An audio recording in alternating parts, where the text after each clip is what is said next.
सम्मान जरूरी है। राकेश जी अपने पुराने स्कूटर पर किक मार रहे थे, लेकिन वह स्टार्ट नहीं हो रहा था। इधर ड्यूटी पर जाने के लिए देर हो रही थी। तभी सामने से एक कार तेजी से आकर उनके पास रुकी। पापा, कब तक इस खटारा स्कूटर को चलाते रहोगे? चलो मेरे साथ, मैं आपको ऑफिस छोड़ देता हूँ। बेटे की बात सुनकर राकेश जी ने अनसुना कर दिया और स्कूटर में किक मारते रहे। उनका बेटा आशीष बड़बड़ाता हुआ चला गया। दरवाजे के पास खड़ी राकेश जी की पत्नी गायत्री जी ने कहा, जब वो कह रहा था तो चले जाते।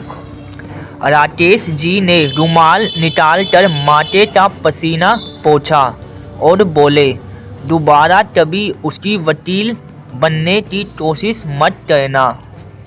गायत्री जी चुप हो गई। राकेश जी का स्कूटर स्टार्ट हो गया।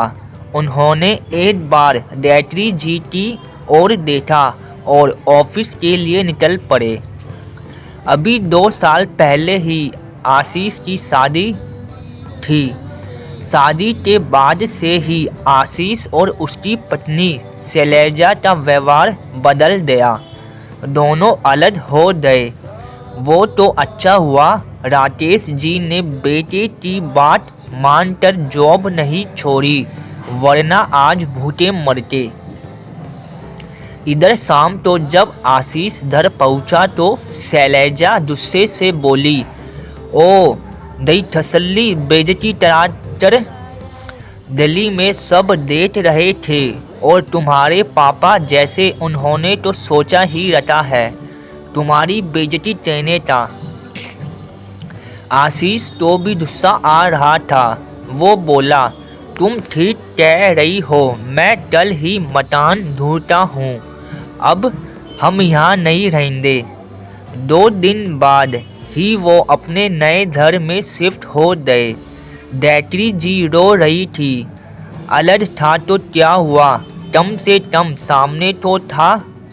उन्होंने राकेश जी की ओर देखते हुए कहा। राकेश जी कुछ नहीं बोले। राकेश जी जैसे जिंदा दिल इंसान जिन्होंने अपनी छोटी सी नौकरी में पैसे बचाकर और कर्ज लेकर आशीष को पढ़ाया।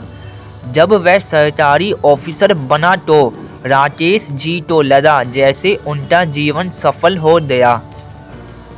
लेकिन बहू बेटे की बेरुखी ने उन्हें तोड़कर रख दिया। अब वो बिल्कुल शांत रहते हैं। बस ये एक ही चिंता थी कि उनके बाद गायत्री का क्या होगा। कई महीनों बाद आशीष अपनी माँ से मिलने आया। आशीष को देख गायत्री जी बहुत खुश हुई। आशीष बोला, मम्मी तुम्हारी बहू प्रेग्नेंट है। हम चाहते हैं कि आप और पापा हमारे साथ रहो। शैलजा बहुत परेशान है। गायत्री जी ने राकेश जी की ओर देखा, लेकिन उन्होंने जाने से साफ इनकार कर दिया। आशीष जानता था पापा कभी नहीं मानेंगे। उसने मम्मी से कहा, तुम चलो मम्मी। गायत्री जी ने कहा, बेटा तेरे पापा का ध्यान कौन रखेगा। एक काम करो, तुम दोनों वापस आ जाओ। शैलजा की देखभाल भी कर लूँगी और इनका भी कोई परेशानी नहीं होगी। तभी राकेश जी ने लगभग चिल्लाते हुए कहा, इसका पोर्शन मैंने किराए पर दे दिया है। 2 दिन बाद वो लौट आ जाएंगे। इसके लिए अब यह कोई जगह नहीं है। पापा की बात सुनकर आशीष निराश होकर चला गया। गायत्री जी रोने लगी। राकेश जी ने कहा, कल जब इनका मतलब निकल जाएगा तो ये फिर रंग बदल लेंगे। कल अगर मुझे कुछ हो गया तो तू इनकी नौकरानी बनकर रहेगी। इससे अच्छा है अपने सम्मान के साथ उनसे अलग रह। ऊपर किरदार देने तो घर की देखभाल भी होंगे। और पैसा भी आएगा। कल मैं नहीं रहा तो भी तू सम्मान से अपने घर में रहेगी। गायत्री जी की आंखों से आंसू बह रहे थे। ठीक ही तो कह रहे थे राकेश जी। एक तरफ उनका बेटा जो बस अपने फ़ायदे के लिए उन्हें ले जा रहा था, और एक और उनके पति जो मेरे लिए अपने मरने के बाद भी मुझे कोई तकलीफ़ ना हो इसका इंतज़ाम कर रहे हैं। उन्होंने आंसू पोंछकर कहा, आप ठीक कह रहे हैं।